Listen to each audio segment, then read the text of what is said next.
Assalamualaikum warahmatullahi wabarakatuh. Perkenalkan, kami peserta Latsar CPNS Provinsi Jawa Barat Angkatan 5 dari kelompok 1. Untuk anggotanya di sini yaitu yang pertama ada Teh Maita Suryaning Tias, ada Teh Intan Risna Dewi, Teh Dwi Humairah, dan Teh Naomi Tarida. Juga saya Rizky Rahmania selaku moderator yang akan memandu jalannya diskusi hari ini. Untuk topik yang kita akan bahas pada kali ini yaitu tentang smart governance. Nah, smart governance ini bagaimana tentang pemerintah mampu menjalankan pelayanan publik atau manajemen itu secara baik dan secara modern ya, mengikuti teknologi. Nah, sebagai yang kita tahu bahwa isu pelayanan publik yang saat ini sering dikeluhkan masyarakat adalah dengan ribetnya pelayanan ya, seperti banyaknya aplikasi-aplikasi yang perlu di-download untuk melakukan pelayanan yang berbeda, atau banyaknya berkas-berkas yang perlu dikumpulkan saat kita memerlukan pelayanan publik. Nah, tentu pemerintah membuat inovasi ya untuk mengatasi keluhan-keluhan tersebut. Salah satunya dengan membuat super apps. Di Jawa Barat sendiri itu ada Jabar Super Apps. Nah, di dalam Super Apps ini itu terdapat banyak layanan-layanan publik yang dapat diakses dalam satu aplikasi. Sehingga dalam satu aplikasi ini para masyarakat itu bisa mengakses berbagai layanan. Misalnya seperti pembayaran pajak, pembuatan izin, dan juga pelaporan keluhan-keluhan tentang pelayanan publik. Nah, seperti itu. Namun tentu aplikasi ini juga tidak sepenuhnya sempurna ya, masih ada sisi positif, sisi negatif, dan kekurangan serta tantangannya. Nah, melalui diskusi ini saya ingin mengetahui tentang bagaimana tanggapan teman-teman atas isu tersebut. Nah, boleh untuk tanggapan pertama oleh Teh Dwi Humairah. Mangga Teh. Oke, terima kasih, Teh Rizky. Assalamualaikum warahmatullahi wabarakatuh, selamat siang rekan-rekan semuanya. Digitalisasi layanan publik di Indonesia terus berkembang, salah satunya dengan hadirnya Super Apps ini. Nah, Super Apps itu adalah aplikasi yang terpadu yang menggabungkan berbagai layanan dalam satu pintu, sehingga masyarakat lebih mudah mengakses pelayanan tanpa harus membuka banyak aplikasi berbeda. Nah, manfaatnya itu jelas, yaitu efisiensi, transparansi, dan kemudahan bagi masyarakat. Namun, tantangannya tidak sedikit, seperti keamanan data, biaya pengembangan, dan masih rendahnya literasi digital sebagai sebagian warga. Nah, contoh penerapannya sudah ada nih, misalnya di Jawa Barat dengan Jabar Super App, meskipun masih perlu diperbaiki dan penyempurnaan, saya rasa keberadaan Super Apps ini menjadi fondasi penting dalam mewujudkan smart governance. Tapi pertanyaannya bagaimana agar masyarakat tidak hanya menjadi pengguna pasif, melainkan ikut terlibat aktif. Sekian dari saya. Ya betul ya Teh. Jadi kan aplikasi ini digunakan oleh masyarakat ya, masyarakat sebagai penerima layanan publik ini. Nah, bagaimana agar masyarakat ini juga bisa menjadi pengguna aktif ya dalam menjalankan aplikasi ini? Boleh selanjutnya tanggapannya oleh Teh Intan. Ya, terima kasih ya, moderator. Untuk tadi sudah menjelaskan pembicara pertama tentang super apps. Sebenarnya yang eh, kita inginkan adalah super apps ini menjadi solusi, tapi tidak hanya untuk pemerintah, tapi juga buat masyarakat ya. Nah, tadi sudah disampaikan juga jangan sampai masyarakat hanya sebagai pengguna pasif.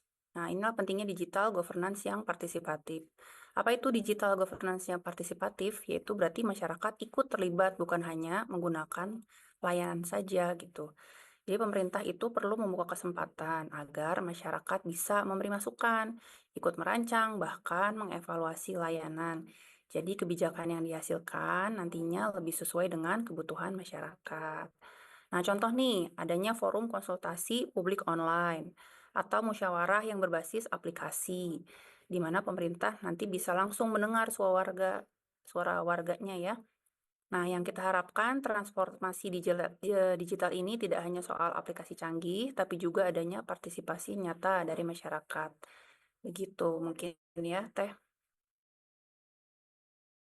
Aplikasi ini karena masyarakat sebagai penerima layanan, tentu masyarakat juga perlu berpartisipasi aktif dalam ini. Nah, bagaimana sih Teh tingkatan partisipasi partisipasi masyarakat ini? Mungkin bisa di-breakdown. Tanggapan selanjutnya boleh Teh Naomi, mangga Teh. Oke, sebelumnya terima kasih untuk moderator Teh Rizky atas kesempatannya. Jadi untuk menambah informasi ya terkait tingkatan partisipasi masyarakat itu, jadi sebenarnya Untuk tingkatan yang pertama itu adalah tingkatan informing, di mana di sini pemerintah hanya menyampaikan informasi.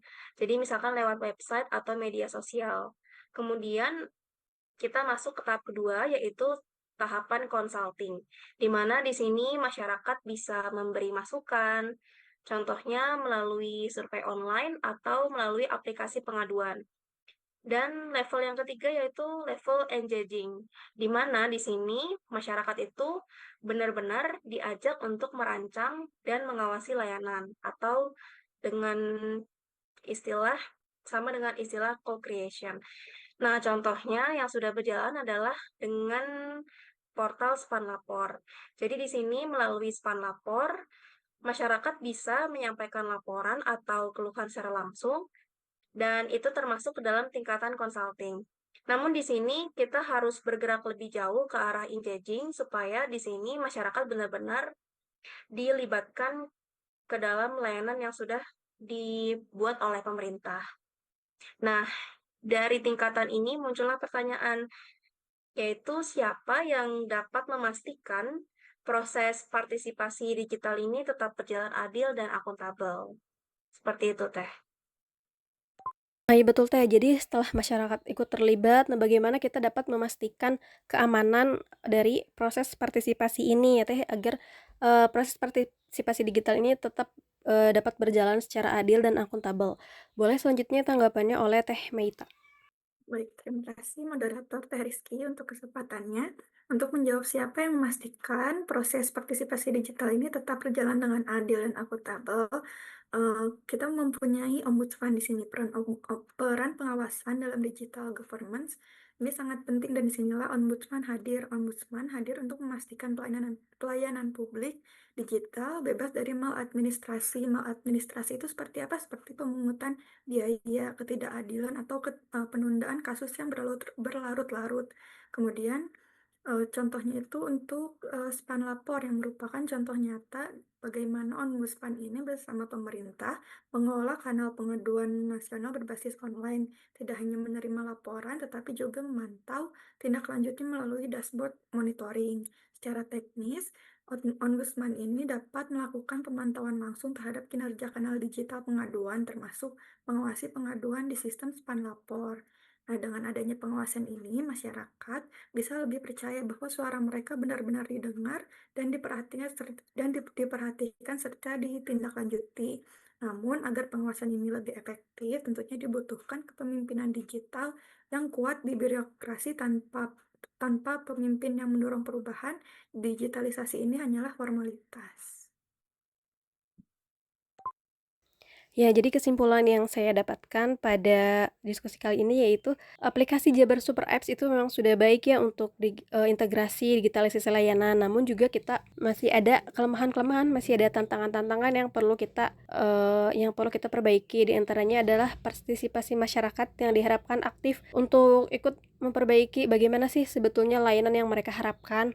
Nah, terus juga kita perlu memastikan ya keamanan partisipasi masyarakat tersebut. Salah satunya dengan hadirnya ombudsman. Memang kepemimpinan digital adalah kunci dalam mewujudkan smart governance. Pemimpin harus visioner, berani berinovasi, dan mampu menggerakkan birokrasi agar lebih adaptif terhadap teknologi. Tantangannya tentu saja tidak ringan, kita masih menghadapi digital divide atau kesenjangan akses teknologi, budaya birokrasi lama, serta rendahnya literasi baik di kalangan ASN maupun masyarakat.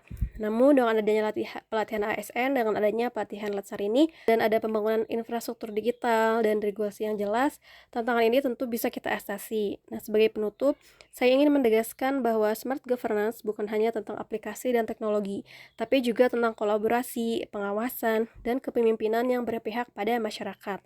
Jika semua elemen ini bersinergi, maka transformasi digital bisa benar-benar terwujud untuk Indonesia yang lebih maju. Ya, sekian kesimpulan ya, sekalian penutup pada diskusi kita kali ini. Kurang lebihnya mohon dimaafkan. Wassalamualaikum warahmatullahi wabarakatuh. Waalaikumsalam.